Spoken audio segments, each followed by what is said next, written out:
শীতকালে অনেকে দেখা যায় যে পায়ে মোজা পরে নামাজ আদায় করেন। তাদের কি নামাজ কবুল হবে?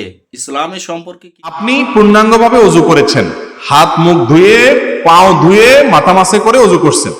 অজুর পর এবার অজু অবস্থায় যদি আপনি মোজা পরেন, এই মোজা পরে যতক্ষণ পর্যন্ত মোজা না খুলবেন এর মধ্যে যদি অজু ছুটে যায়, আবার অজু করলে আপনি পাওটা ধোয়া লাগবে না, হাত ধোবেন, মুখ ধোবেন, মাথা মাসে করবেন, আর ওই মোজার উপরে ভিজা হাত একটু উপরের অংশে মুছে দিলেই অজু হয়ে যাবে।